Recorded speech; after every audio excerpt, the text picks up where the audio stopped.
नमस्कार दोस्तों, मैं राजकुमार मौर्य प्रखर इंडिया यूट्यूब मंच पे आपका स्वागत है।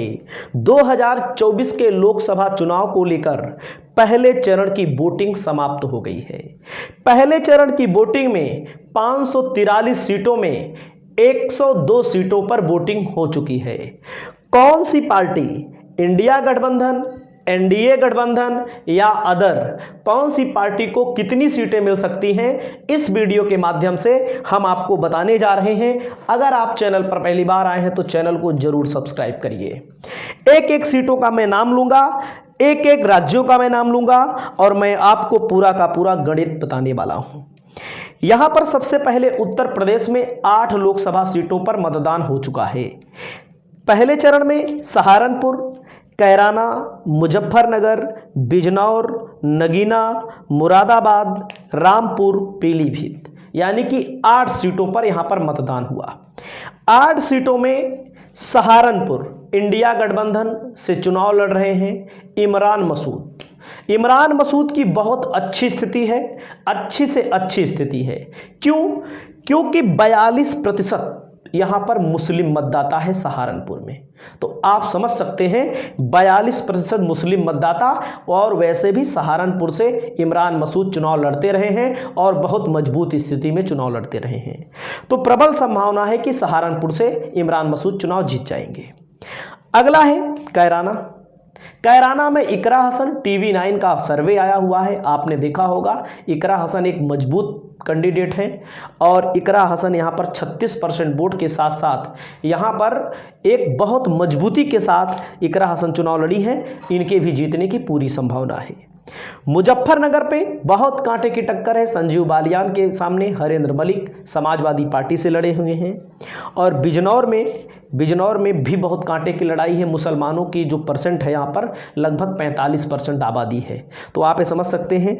नगीना लोकसभा सीट पर त्रिकोणीय मुकाबला है। सपा गठबंधन भी है यहाँ पर। यहाँ चंद्रशेखर आज़ाद भी बहुत अच्छा चुनाव लड़ रहे हैं और यहाँ पर भाजपा का भी होल्ड है। और इस सीट पर भी लगभग 45% मुसलमान वोटर हैं, 20-22% यहाँ पर दलित वोटर हैं। मुरादाबाद, रामपुर, पीलीभीत, इन 8 सीटों में सहारनपुर, कैराना, मुजफ्फरनगर, मुरादाबाद और रामपुर, मतलब 8 सीटों में मिनिमम मैं बता रहा हूँ 4 सीट इंडिया गठबंधन जीतने जा रहा है। 4 से 5 भी हो सकता है, लेकिन 4 से कम नहीं होगा। अगला मैं बात करता हूं पश्चिम बंगाल में 42 लोकसभा सीटें आती हैं। 42 लोकसभा सीटों में केवल 3 लोकसभा सीटों पर चुनाव हुआ। कूच बिहार, अलीपुरद्वारा और जलपाईगुड़ी। यहाँ में 3 सीटों में 2 सीट टीएमसी जीत रही है, 2 सीट टीएमसी जीत रही है और 1 सीट जो है बीजेपी जीत रही है। उसके बाद तमिलनाडु है। तमिलनाडु में 39 लोकसभा सीटें आती हैं। 39 लोकसभा सीटों में यहां पर बीजेपी का खाता नहीं खुलेगा, इतना है। अब आप समझ लीजिए पूरा का पूरा इंडिया गठबंधन तमिलनाडु में क्लीन स्वीप कर रहा है और पूरे 39 सीटों पर पहले चरण में ही मतदान यहां पर हो चुका है। पहले ही चरण में यहां पर मतदान समाप्त हो चुका है। तो आप समझ सकते हैं 39 लोकसभा सीटों में बीजेपी का यहां पर खाता नहीं खुल रहा है। उसके बाद अगली सीट आती है बिहार में। बिहार में 40 लोकसभा सीटें हैं, लेकिन पहले चरण में 4 लोकसभा सीटों पर चुनाव हो रहा है। 4 में 3 सीट इंडिया गठबंधन जीतता हुआ दिखाया जा रहा है। यहाँ पर कौन कौन सी सीट है आप ये भी जान लीजिए। औरंगाबाद में चुनाव हो रहा है, जमुई में, गया और नवादा, यहाँ पर चुनाव हो रहा है। औरंगाबाद में और नवादा में यहाँ पर आरजेडी ने कुशवाहा कैंडिडेट खड़ा किया है। कुशवाहा कैंडिडेट का मतलब होता है मौर्य शाक सैनी कुशवाहा। मैंने आपको बताया कुशवाहा बिहार में लिखते हैं। आरजेडी के पास मुस्लिम एमवाई की पार्टी कही जाती है। मुस्लिम और यादव पहले से ही हैं और जब कुशवाहा कैंडिडेट औरंगाबाद और नवादा से खड़ा किया है तो प्रबल जीतने की संभावना है दोनों सीटें। और जमुई पर तगड़ी लड़ाई है और गया पर भी आरजेडी, मतलब कि 4 सीटों में 3 सीट यहाँ पर इंडिया गठबंधन जीत रहा है। वोट हो रहा है केवल 4 सीटों पर।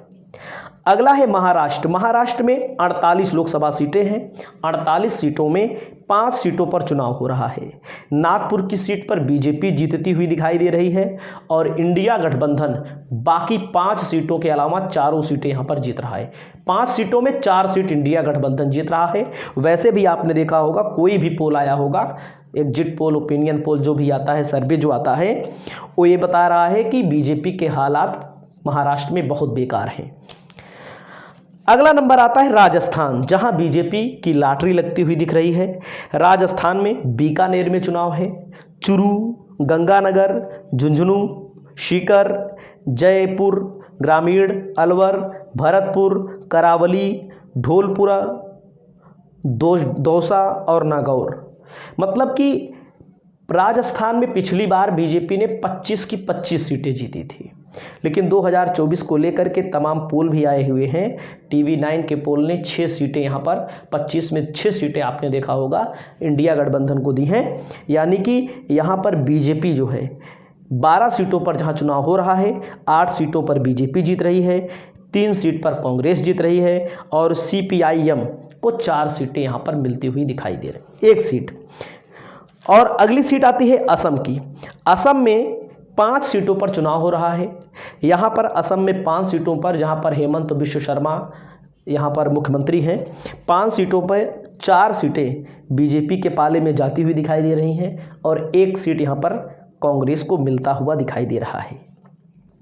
उसके अलावा मध्य प्रदेश में चुनाव हो रहा है 6 सीटों पर। 6 सीटों में 5 सीटें जो दिखाई दे रही हैं, 6 सीटों में 5 सीटें बीजेपी को मिलेंगी और 1 सीट कांग्रेस को मिलेगी, 1 सीट कांग्रेस को मिलेगी बस। यहाँ पर उत्तराखंड में पूरे के पूरे 5 सीटों पर लोकसभा का चुनाव आज हो रहा है, यानी कि 19 अप्रैल को।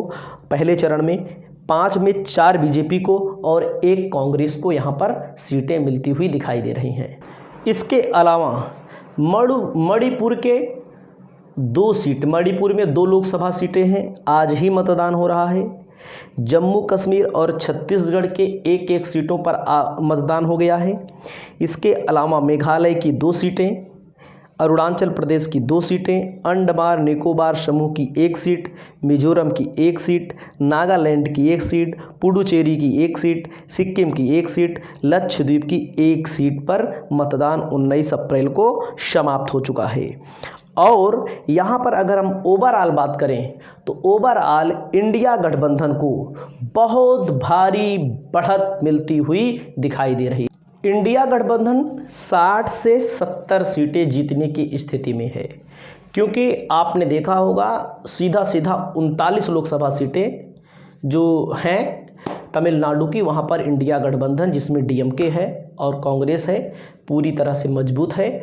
वहीं पर NDA गठबंधन की बात करें तो 30 से 40 सीटें, मतलब इसी के बीच में रहेगा रेशियो, मतलब कि 102 सीटों में 60 से 70 के बीच में इंडिया गठबंधन और 30 से 40 के अंदर ही रहेगा, 30 से 35 के अंदर यहाँ पर बीजेपी जीतती हुई दिखाई दे रही है। आपकी राय क्या है? आप अपनी राय जरूर बताइए। इस वीडियो में इतना ही।